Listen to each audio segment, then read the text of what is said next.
અમરેલી જિલ્લાના જાફરાબાદ તાલુકાના બાલની વાવ ગામે શ્રીમદ ભાગવત કથા યજ્ઞનું ભવ્ય અને આધ્યાત્મિક આયોજન કરવામાં આવ્યું હતું, જેમાં આસપાસના વિસ્તારોમાંથી ભક્તજનો મોટી સંખ્યામાં ઉપસ્થિત રહ્યા હતા. સમગ્ર કાર્યક્રમ દરમિયાન ભક્તિભાવનો માહોલ છવાયો હતો અને ગામમાં ધાર્મિક ઉર્જાનો અનોખો અનુભવ થયો હતો. આ કથાના વક્તા તરીકે નીલકંઠ દાદા વડિયા હાજર રહ્યા હતા, જેમણે શ્રીમદ ભાગવતના પવિત્ર પ્રસંગો, ભગવાનના ચરિત્રો અને ધર્મના ઉપદેશોને સરળ ભાષામાં રજૂ કરી ભક્તોને ભાવ વિભોર કરી દીધા હતા. કથાના દરેક પ્રસંગે ભક્તજનોમાં ઉમંગ અને શ્રદ્ધાનો માહોલ જોવા મળ્યો હતો. કાર્યક્રમ દરમિયાન રોજ ભજન, કીર્તન, સત્સંગ અને ધાર્મિક પ્રવચનો યોજાયા હતા, જેમાં ભક્તોએ ઉત્સાહપૂર્વક ભાગ લીધો હતો. સાથે જ મહાપ્રસાદનું પણ વિશાળ આયોજન કરવામાં આવ્યું હતું, જેમાં તમામ ભક્તજનોને પ્રેમથી પ્રસાદ આપવામાં આવ્યો હતો. આ સમગ્ર ધાર્મિક આયોજન વરુ પરિવાર તેમજ વાળા પરિવાર દ્વારા ભક્તિભાવ અને શ્રદ્ધાપૂર્વક કરવામાં આવ્યું હતું. તેમના આ પ્રયત્નોથી ગામમાં એકતા, ધાર્મિક ભાવના અને સંસ્કૃતિનો સુંદર સંદેશ પ્રસરી ગયો હતો. આ પ્રસંગે ગામના આગેવાનો, યુવાનો તેમજ મહિલા મંડળે પણ સહકાર આપી કાર્યક્રમને સફળ બનાવ્યો હતો. સમગ્ર આયોજન શાંતિપૂર્ણ અને સફળતાપૂર્વક પૂર્ણ થયું હતું, જેને લઈને ગ્રામજનોમાં આનંદ અને સંતોષની લાગણી જોવા મળી હતી. રિપોર્ટર કાળુશા કનોજિયા, જાફરાબાદ, અમરેલી.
કરે છે અને આઈ શ્રી મનુમાયા પધાર્યા છે. એમને તાળીઓના ગડગડાટથી વધાવો.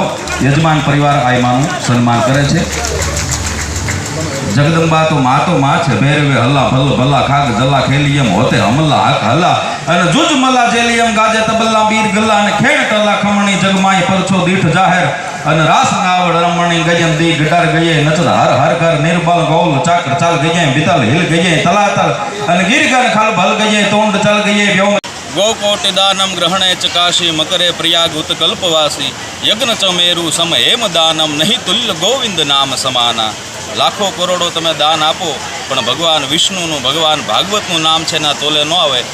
એવી ભગવાન ભાગવતની જ્ઞાનયજ્ઞ સપ્તાહનું આયોજન બાળાની વાવના ગામના આંગણે સ્વર્ગસ્થ વસંતબેન ભોજભાઈ વાળા, જેમના મોક્ષાર્થે સ્વર્ગસ્થ બુદ્રુ બાપુ વરુ પરિવાર દ્વારા ભવ્યથી ભવ્ય ભાગવત ભગવાનનું આયોજન, જેમાં મને એન્કરિંગનો લાભ મળ્યો છે અને પરમ પૂજ્ય શાસ્ત્રી શ્રી નીલકંઠ દાદા દ્વારા સુંદર રીતે ભાગવત ભગવાનનું આ આપણે આયોજન કર્યું છે. એમાં ભાગવતનો આ 5મો દિવસ અને આજે ખૂબ સુંદર રીતે કથાનું રસપાન કર્યું છે. હરદેવ ગઢવીના જય માતાજી, જય શ્રી કૃષ્ણ. કૃષ્ણાય વાસુદેવાય હરયે પરમાત્મને પ્રણતક્લેશનાશાય ગોવિંદાય નમો નમઃ. ભગવાન શ્યામસુંદરની જય. મારું નામ શાસ્ત્રી નીલકંઠ પ્રવીણભાઈ વડિયા. આજે વરુ પરિવારના આંગણે સ્વર્ગસ્થ વસંતબેન ભોજભાઈ વાળા અને સ્વર્ગસ્થ બદ્રુ બાપુ પરિવાર દ્વારા આ 7 દિવસીય શ્રીમદ ભાગવત કથા બાલાની વાવ મધ્યે ચાલી રહ્યું છે અને ખૂબ સારી રીતે આજે ભગવાનના ગોવર્ધન પૂજા અને ભગવાનના 56 ભોગની કથાનું દર્શન કર્યું અને આ પરિવાર દ્વારા ખૂબ સારી અને સુંદર રીતે પોતાના પિતૃઓના મોક્ષ માટે આ બાલાની વાવ ગામ મધ્યે ભગવાનનું આ દિવ્ય ચરિત્ર થઈ રહ્યું છે અને ખૂબ અહીંના લોકો, આવેલા મહેમાનો બધા ભાવ અને પ્રેમથી ભગવાનની આ કથાનું શ્રવણ કરે છે, ભોજન પ્રસાદ પણ ગ્રહણ કરે અને ખૂબ જ ભાવ અને ભક્તિથી આ ભગવાનના ઉત્સવો છે. અને આવતીકાલે ભગવાનના બપોર પછી 5 વાગે રૂક્ષ્મણી વિવાહ પણ થશે અને રૂખડ ભગતની વાવડીથી ભગવાનની ખૂબ સરસ રીતે શ્યામ બાપાની જાન આવશે અને અહીંયા તુલસી વિવાહ રૂકમણી વિવાહ પણ થશે. એ જ પ્રાર્થના સાથે સૌને જય સિયારામ, જય શ્રી કૃષ્ણ.